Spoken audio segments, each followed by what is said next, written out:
Hey guys, Joe here. Just wanted to talk to you for a few minutes about the journey. If you saw my post this morning, you saw a great quote from Robert Louis Stevenson, and it talked about how, we have goals, and it's good to have goals, and we need to have goals, but you need to also remember that it's not just about the goals, but it's also about the journey.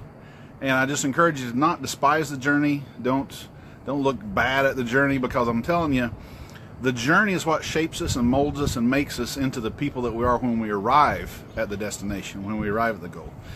Now, I'm just going to tell you a really extreme story here about being on a journey, having a goal, and then things not quite going as the way that I planned on the journey.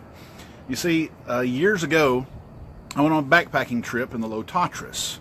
And the first part of my goal was to get up Chopak.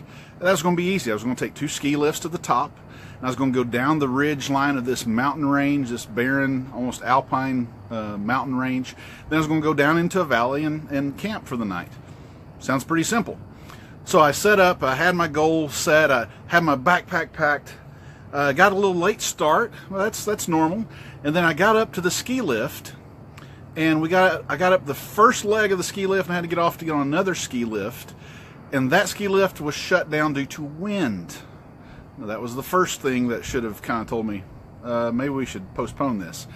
So we ended up walking up the mountain. Okay, I don't know how many skiers we have out there right now, but if you've ever skied down a mountain, imagine walking up a ski slope. That's what we were doing, basically. Got to the top, went to the ski lodge, had a little bit of my first Turkish coffee, had a bowl of soup, got invigorated, and then started down the mountain range here, down the peak. Now, you have to understand, this mountain range, there was a stone trail across the top of it, and on either side, there's hundreds, maybe thousands foot drop down to just basically a sheer cliff on either side. So we're walking, we're super late, starts getting dark, so we pitch camp on this little spot that actually had a little bit of grass on it, and set up the tents. And as I'm going to sleep, I hear distant thunder, and I'm thinking, oh, I love thunderstorms, not realizing that I'm a few thousand feet up on a barren mountain. So I go to sleep because I'm exhausted, and then I wake up to thunder. And I don't know how many of you have been outdoors and you've done the classic thunder, that you see the lightning flash, and then you count to see how far away it is. Well, you couldn't count with this, because basically it would flash, and then you'd hear the boom of the thunder. You'd actually feel the thunder, because when I unzipped the tent and looked out, I was literally in the thunderhead. Like, I had to look down to see the lightning at times. So this was very scary. Got things packed up, formed a human chain back to the ski lodge, which was about a mile or 2 away. Had to lean into the wind and pray that I didn't get blown off either side of this mountain. Flashlights started dying. By the time we got back to the ski lodge, only one flashlight was left. The guy who owned the ski lodge let us in, and we stayed on the closed-in porch that night. It was basically a walled-in porch. And as soon as we got back in, the door shut, it's like the storm let loose with even greater fury. So, you see, my goal was to get up the mountain, across the mountain, back down the mountain, and be in the nice, peaceful valley. But things got changed. And actually what ended up happening, instead of me having a nice view of the surrounding mountainside and all, and it turned into something that molded me and made me and shaped me into a much stronger backpacker. Now, would I voluntarily go and do that again? Absolutely not. I actually met a friend of mine that I made after this whole journey, and he's from the Slovakia. And I said, hey, I went backpacking on Chopak. And forgive me if I'm saying it wrong, but anyway, I went backpacking on Chopak, and he said, are you suicidal? Well, no one told me that this mountain was known for its ferocious thunderstorms. I don't know if you can hear the thunder in the background. I didn't plan that. It's just kind of the way it's happening.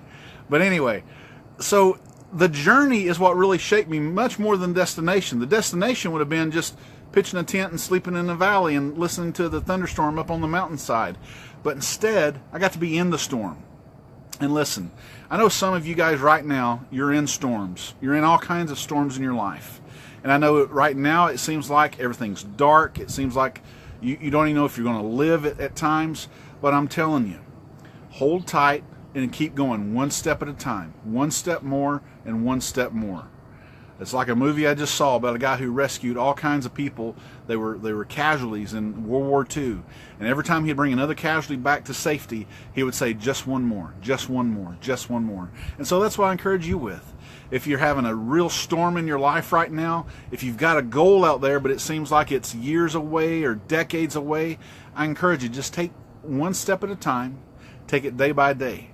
Because I'm telling you, when we reach higher today, our someday really could be today.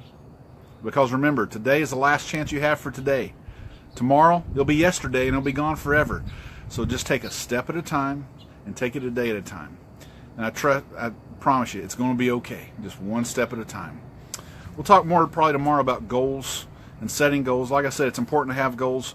But like I said, so many times it's more the journey that shapes and influences and changes your life even more than the goal does. Hope you guys have a great day. We'll talk to you later. Thanks. Bye.